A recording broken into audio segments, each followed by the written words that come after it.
Kaugnay sa usapin ng pagdinig sa Senado ng kaso kaugnay sa pork barrel scam, makakapanayam natin si Senator TG Ginggona, Chairman ng Senate Blue Ribbon Committee. Magandang umaga po, Senator Ginggona. Good morning, Cara. Good morning, Howie. Okay, sir. Naipadala nyo na po ba yung sabina kay Justice Secretary Laila De Lima para dumalo siya kasama ng mga whistleblowers sa pagdinig sa Thursday bukas?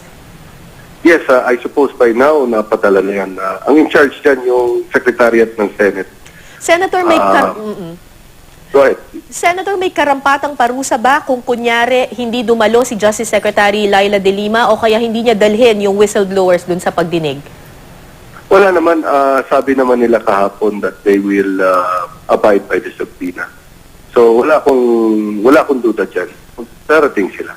Humingi na po ng tawad sa inyo si Justice Secretary Laila De Lima matapos niyo pong isuspend yung pagdinig kahapon. Nangako rin ba siya na susundin niya yung subpoena? Pati po yung mga whistleblowers dadalhin niya talaga? Yes, sabi niya. Okay. Sinabi niya yun. Pero makakaapekto po ba yung statement kahapon ni Ombudsman Conchita Carpio Morales na sabi niya hindi daw makakabuti na humarap sa Senado itong si Janet Lim Napoles? Well, yes, Cara. Well, yung payo naman yun, no, that is an advice. And, an advice can be followed and also an advice can be rejected. Therefore, it's up to the Senate to accept the advice or reject the advice. Okay. Ganun lang. Sinabi rin po niya, Senator, na wala rin naman daw sigurong makukuha ang Senado from Janet Napoles kahit na humarap siya sa Senado. Kasi ilang beses na daw nitong iginigiit na wala naman siyang kinalaman dito sa scam na ito. Well, speculative yan, Cara. No? You will only find out until and unless humarap na dito sa Senado.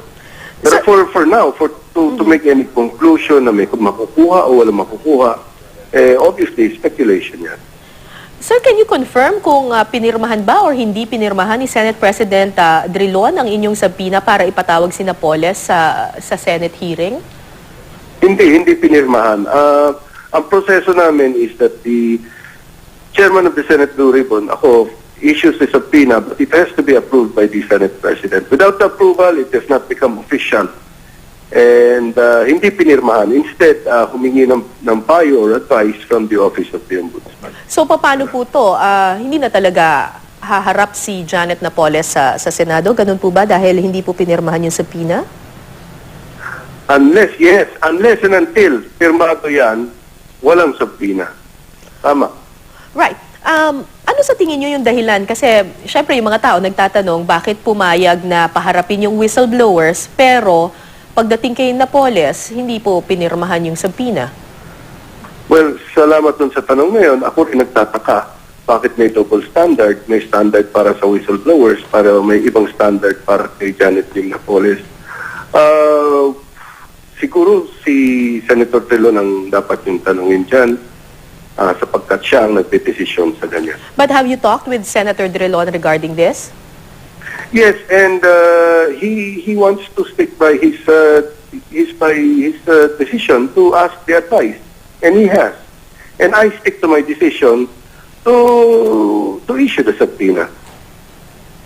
Naniniwala po ba kayo na malaki ang may tutulong kapag humarap si Napoles sa investigasyon sa Senado? Kahit na sinasabi naman po niya wala daw siyang kinalaman dito sa pork barrel scam. Ang layunin natin dito, Karen, yung para malaman ng taong bayan, number one, ano pa talaga nangyari? Paano nangyari? Sino may kagagawan? Sino mananagot? At in the future, paano maiwasan yung nangyari na? So, yan mga layunin natin. And I hope the pagdalo ni Mr. Napoles sa Senado ay makakatulong dyan sa mga katanungan na yan para sa taong bayan. Ang pinakalayunin natin, palabasin ang katotohanan. Sir, nung humarap po si Ben Herluy sa Senate hearing, hindi po siya nagpangalan, hindi po siya nagbigay ng mga pangalan ng mga senador na supposedly ay may kaugnayan or involved dito sa pork barrel scam na ito. Pero sa reklamo po sa Ombudsman, pinangalanan na po yung ilan sa mga senador na ito. Ano pong balak gawin ng Senate Blue Ribbon Committee dito sa mga senador na pinangalanan po sa reklamo? Well, as far as that is concerned, nandun na sa ombudsman, may kaso na. So yung parte na sino may kagagawan at saka sino mananagot, nandun na yon sa ombudsman. Ang importante lang malaman ng taong bayan kung paano nangyari itong lahat na ito. So, wala pong any move na tanungin yung mga senador kung involved nga ba talaga sila dito sa scam na ito? They're welcome anytime. They are members of the committee.